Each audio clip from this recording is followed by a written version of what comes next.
আসসালামু আলাইকুম রহমতুল্লাহি ওয়া বারাকাতুহু। আমরা চলে আসলাম আরেকটি ব্লগ নিয়ে।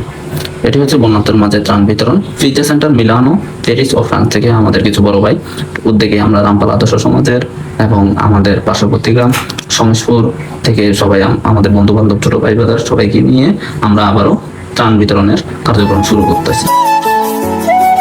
আমরা সন্ধ্যায় আমাদের বাজারের শিবুবাইয়ের দোকানে আমরা মুড়ি প্যাকেট করতেছি, ওনাকে সহায়তা করতেছি। উনি প্যাকেট করে দেওয়ার কথা ছিল, তো উনি সময়ে স্বল্পতার কারণে উনি তৈরি করতে রেডি হচ্ছে, তাই আমি সোহাগ ভাই, দুলাল ভাই যারা আছেন তারা সবাই মিলে আমরা ওনাকে সহায়তা করতে চলে গেলাম।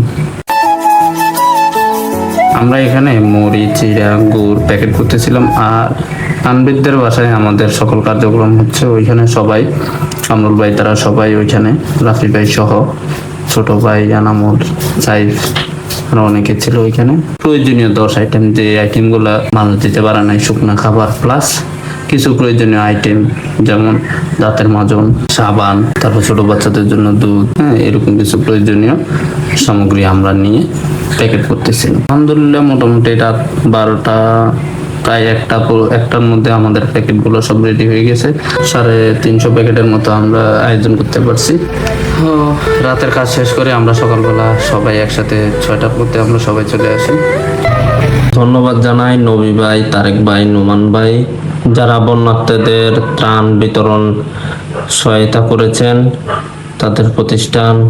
তাদের প্রতিষ্ঠান হচ্ছে যে পিৎজা সেন্টার মিলানো, প্যারিস। আশেপাশের চিত্রগুলো একটু আপনাদেরকে তুলে ধরছি, দেখেন কেমন পানি, মানুষের কি খারাপ অবস্থা, বাড়িতে পানি, গরু ছাগল সবকিছু নিয়ে মানুষ রাস্তায় এসে পড়েছে।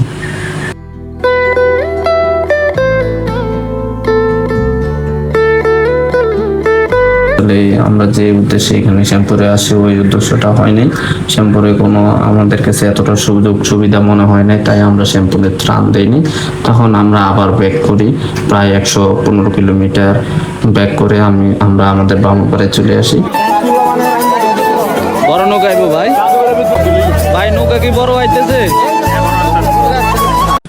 আমি আবারও ধন্যবাদ জানাই নবী ভাই, তারেক ভাই, নোমান ভাইকে। তারা এত সুন্দর একটা ত্রাণের প্রকল্প আমাদের হাতে দিয়েছেন। আলহামদুলিল্লাহ, আমরা যত চেষ্টা করছি নিজের থেকে ভালোটা দেওয়ার জন্য, বাকিটা আল্লাহর হাতে, আল্লাহ দেখেছে। আমরা আমাদের মতো চেষ্টা চালিয়ে গেছি। ধন্যবাদ জানাই নবী ভাই, তারেক ভাই, নোমান ভাইকে।